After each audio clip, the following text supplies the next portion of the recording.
Hello दोस्तों, हम लोग न्यूज़पेपर एनालिसिस 27 जुलाई 2022 का लेके आए हैं।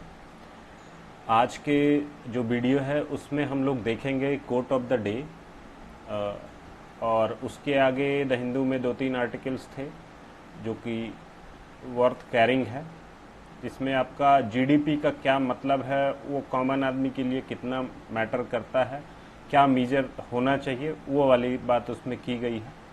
उसके अगला आर्टिकल है यूएस प्रेसिडेंट जो बाइडन, उन्होंने विजिट किया अभी वेस्ट एशिया, उसको लेके एक आर्टिकल है।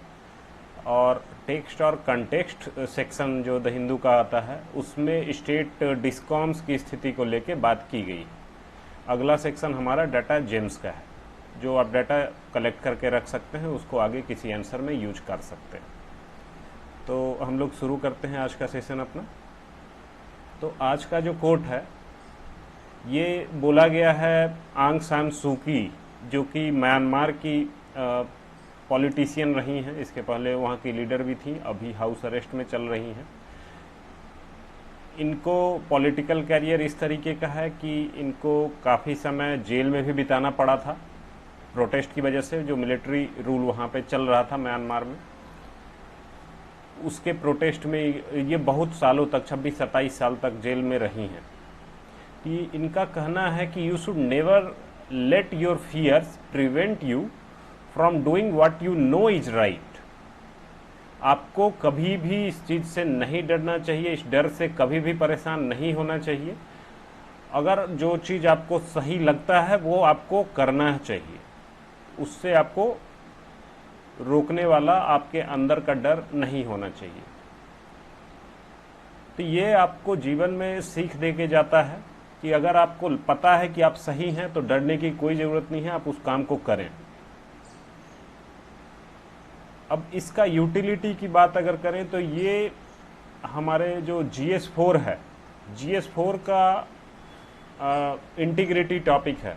तो इंटीग्रिटी के डेफिनीशन में आप इसको यूज कर सकते हैं। इसको बहुत सारे जो GS4 के केस स्टडीज़ हैं वहाँ पे बता सकते हैं। अगर कोई चीज़ गलत हो रहा है, आप उसके अगेंस्ट में स्टैंड ले रहे हैं, तो उनमें आप इनको कोट कर सकते हैं। कोट करते हुए ये बता सकते हैं कि कैसे इनका स्टैंड जो है आपके लिए गाइडिंग फोर्स है टुवर्ड्स टेकिंग एनी एक्शन, या फिर किसी गलत काम को उसके लिए एक्शन ना लेने की बात।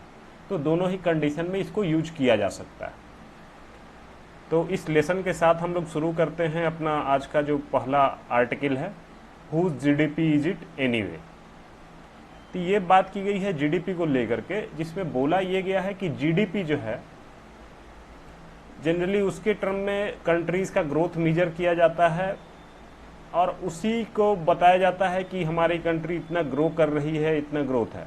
लेकिन एक कॉमन आदमी के लिए देखा जाए तो उसके लिए क्या है, जब तक वो पैसे कमा रहा है, उसकी ज़िंदगी चल रही है, उसको जॉब मिल रहा है, उसके बच्चों को एम्प्लॉयमेंट मिल रहा है, जीडीपी उसको बहुत ज़्यादा मतलब का चीज़ नहीं है उसके लिए, एक कॉमन आदमी के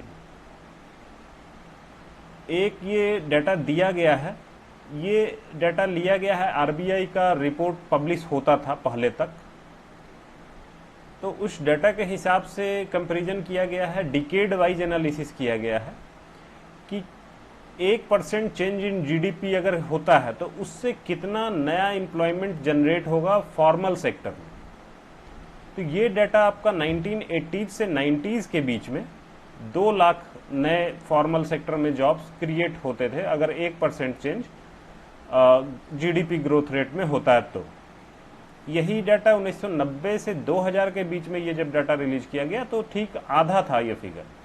इसमें 1% चेंज इन जीडीपी के लिए 1 लाख नए जॉब क्रिएट होते थे, जबकि सेम फिगर 2000 से 2010 में ये 52,000 नए जॉब्स पे आके रुका।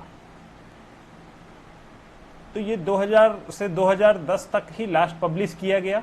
2011-12 में इसका जो रिलीज था वो स्टॉप कर दिया गया। ऑब्वियस रीजन है कि फिगर और भी नीचे चला गया होगा। तो एक एस्टिमेट के हिसाब से यही चीज़ बोला जा रहा है कि अप्रॉक्सीमेटली 50,000 नए जॉब्स जो है अभी क्रिएट हो पा रहे हैं। तो आप जब इसको कंपेयर करेंगे तो 80 और 90 में 2 लाख नए जॉब क्रिएट होते थे, जो कि अभी 1/4 पे आके रुके हैं अभी इस डिकेड में अगर हम लोग चलते हैं तो ये डाटा सवाल उठाता है कि आपका जीडीपी तो बढ़ रहा है लेकिन उसके कॉरस्पॉन्डिंग जो जॉब है वो आ रहा है कि नहीं आ रहा है, उसी पे एक सवाल है। इसी के संदर्भ में जो नोबेल लॉरिएट हैं साइमन कुजनेट्स, इनका कहना था कि इन्होंने जीडीपी को एज ए टूल, कि आप इसको टूल की तरह पे यूज करें सोशल वेलबींग को मेजर करने के लिए, तो इसके अगेंस्ट में उन्होंने वार्निंग दी थी कि इसको आप इसके लिए नहीं यूज कर सकते हैं। जहाँ तक बात है ग्लोबल कंपैरिजन का, कि आप एक कंट्री की जीडीपी दूसरे कंट्री की जीडीपी से आप कंपेयर कर रहे हो, तो वहाँ के लिए जीडीपी एक अच्छा टूल है। लेकिन एक स्पेसिफिक कंट्री में इकोनॉमिक प्रॉस्पेरिटी को मेजर अगर करना है तो उसके लिए ये उतना ज़्यादा इफेक्टिव नहीं है। और एक चीज़ ये जो दिखा कि जीडीपी ग्रोथ रेट बढ़ रहा है लेकिन उसके हिसाब से जो एम्प्लॉयमेंट पहले बढ़ता था वो अभी नहीं बढ़ रहा है, ये इंडिया स्पेसिफिक नहीं है, ये ग्लोबली फेनोमेना देखा जा रहा है। यूएसए में, चाइना में, हर कंट्री में ये फेनोमेना अभी देखने को मिल रहा है। और ये जो सिचुएशन है जिसमें हम लोग जीडीपी को लेके काफ़ी ज़्यादा ऑब्सेस हैं कि जीडीपी हमारा अगर अच्छा चल रहा है तो हम लोग मानते हैं कि सब कुछ अच्छा है। तो इसका एक जो रिसेंट एग्जाम्पल हम लोग को दिखा श्रीलंका में अपराइजिंग का, जो कि साफ साफ दिखाता है कि जीडीपी आपका ग्रोथ हो रहा था लेकिन उसके कॉरस्पॉन्डिंग जो इकोनॉमिक प्रॉस्पेरिटी आम आदमी के जीवन में होनी चाहिए वो नहीं हो रहा था।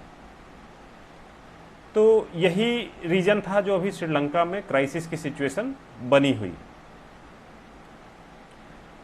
इसके आगे अगर इस टाइप का रिलेशन जो अभी करंट टाइम में हो रहा है, जीडीपी ग्रोथ रेट और जॉब क्रिएशन में जो निगेटिव रिलेशनशिप है, अपोजिट धीरे धीरे वो घटता जा रहा है, तो ये इस वजह से हो रहा है क्योंकि अभी जो जीडीपी ग्रोथ है वो ज़्यादातर कैपिटल इन्फ्यूज करके लाया जा रहा है।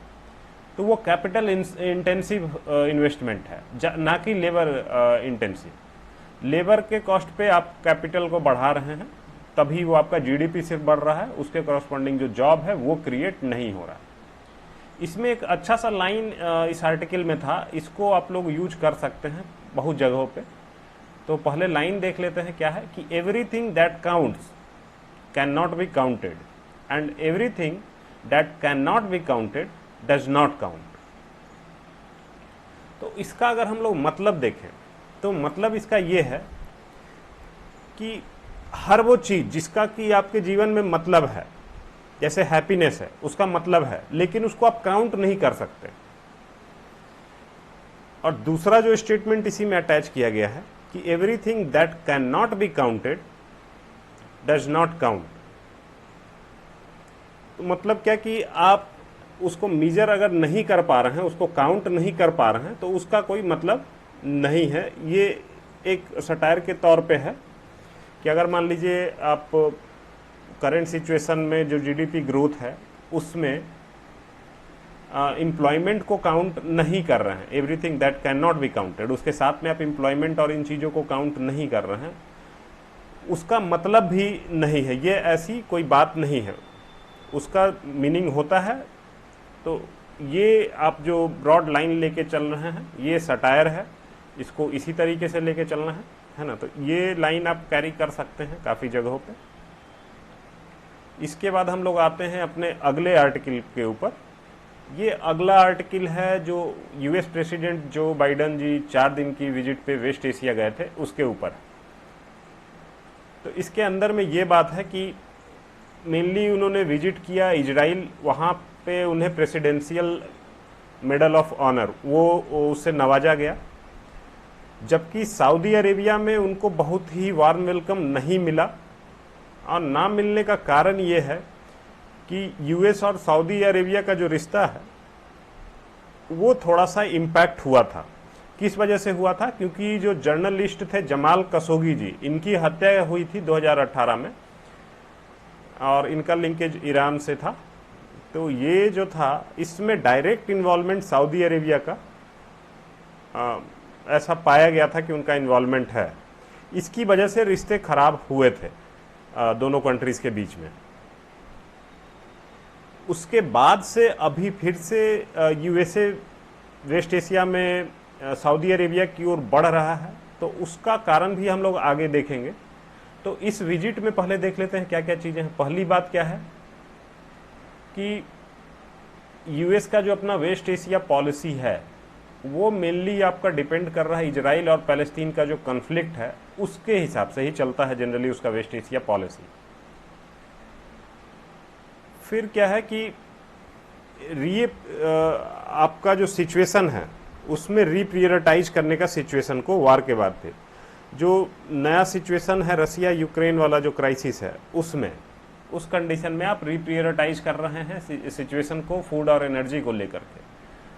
फूड और एनर्जी इन द सेंस कि यूक्रेन वार जो चल रहा है तो वो आपका वर्ल्ड का ग्रेनरी है, कई बार हम लोग उस पर बात कर चुके हैं। अब एनर्जी सिक्योरिटी पे भी प्रॉब्लम आ रहा है, तो रीप्रियोरिटाइजिंग यहाँ पे सोमालिया नहीं होके सऊदी अरेबिया है, वो थोड़ा टाइपिंग मिस्टेक है हमारे एंड पे, उसको आप लोग देख लेंगे। और तो ये जो एनर्जी और फूड में प्रॉब्लम हम लोग को दिख रहा है, तो हम लोग को अल्टरनेट रूट खोजने की ज़रूरत है यूएसए को पर्टिकुलरली। उसके आगे हम लोग बात करेंगे, तो इसमें ये बात है। फिर तीसरी बात आ जाते हैं कि यूएस ने सऊदी अरेबिया जो इंटरेस्ट दिखाया है उसके पीजीआईआई में, पीजीआई क्या है, partnership for global investment and infrastructure, इस पे भी हम लोगों ने पास्ट में वीडियो बनाया है, जो कि G7 में बेल्ट एंड रोड जो चाइना का है उसको काउंटर करने के लिए जो इनिशिएटिव स्टार्ट किया गया है यूएस के द्वारा, ये पार्टनरशिप ये वाला है, तो इसमें शामिल होने का इंटरेस्ट सऊदी अरेबिया ने दिखाया है। तो ये मेन सारा रीजन हम लोग इसको समझ चुके हैं।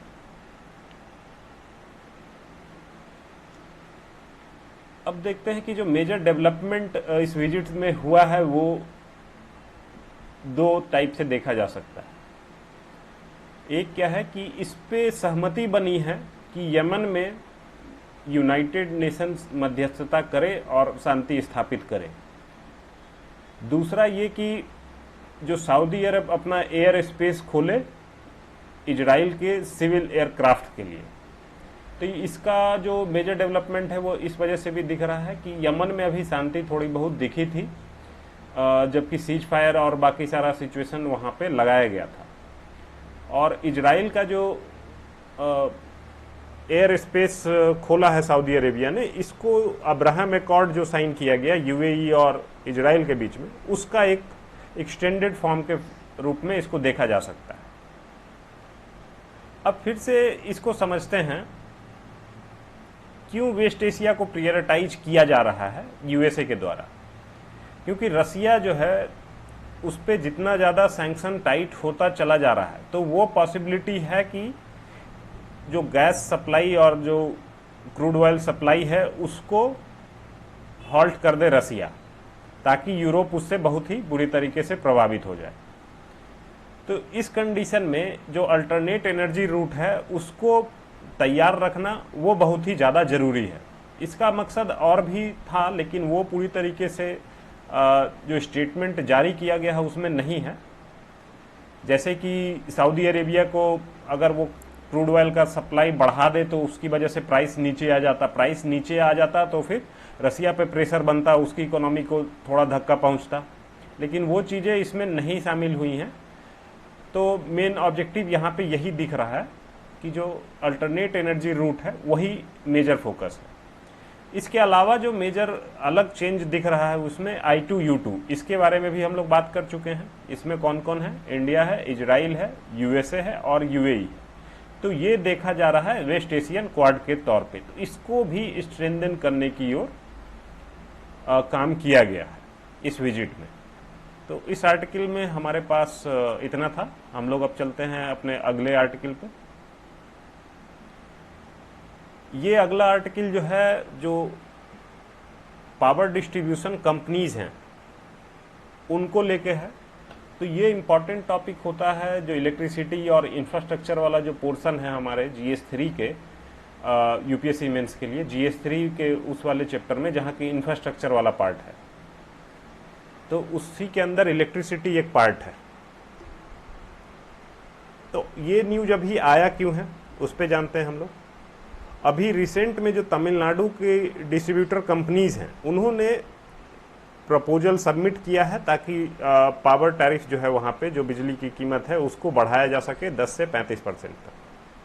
तो ये प्रपोजल क्यों आया है? एक तो ये कि जो उनका लॉसेस है, स्टेट डिस्कॉम्स लगभग हर स्टेट में लॉस में ही चल रही है। लॉस में चल रही है तब उनका घर कैसे चल रहा है? तो लोन पे चल रहा है।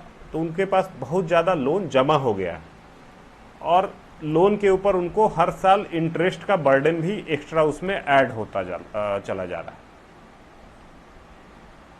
एक और जो रीजन है वो है उदय स्कीम, जो लाया गया था डिस्कॉम्स के हेल्थ को ठीक करने के लिए।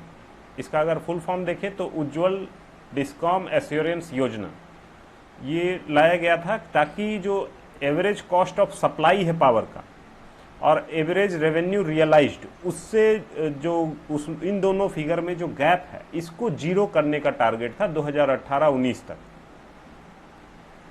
लेकिन तमिलनाडु का ही एग्जाम्पल दिया गया है जिसमें कि ये गैप जो है 2015-16 में, मतलब उदय स्कीम जो आया है उससे पहले ये गैप 0.6 रुपीज़ था पर यूनिट, जो कि 2019-20 में ये गैप बढ़ के 1.07 पर यूनिट पे आ गया है।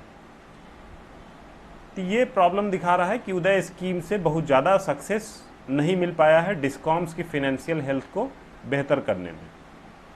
एक और फिगर दिया गया नीति आयोग के द्वारा कि जो ग्लोबली हम लोग ग्लोबली नहीं, पूरा नेशनल लेवल पे अगर देख लिया जाए तो जो टोटल लॉस डिस्ट्रीब्यूटर कंपनीज के द्वारा इंडिया में फेस किया गया 2021 में, वो 90,000 करोड़ रुपए का लॉस फेस किया गया।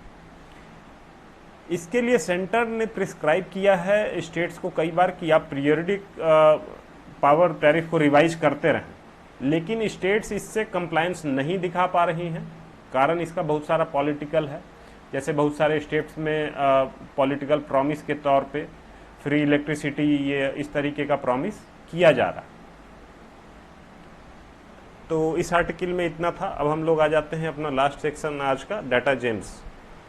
तो डाटा जेम्स में 5 नए रामसर साइट्स ऐड किए गए हैं।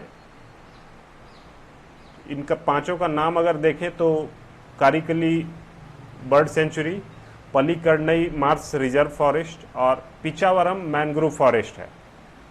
ये 3 लोकेशन तमिलनाडु से हैं, जबकि 2 लोकेशन एक एमपी से है, एक मिजोरम से है। तो एमपी वाले का नाम है साख्य सागर और मिजोरम में जो वेटलैंड जिसको रामसर साइट डिक्लेयर किया गया है वो पाला वेटलैंड है। इस तरीके से जो हमारे देश में टोटल रामसर साइट्स की संख्या है 54 पहुंच गई है और टोटल जो वेटलैंड एरिया है उसका 10% रामसर साइट्स के तौर पे है। एक और डाटा है, सॉरी फॉर द इंटरप्शन।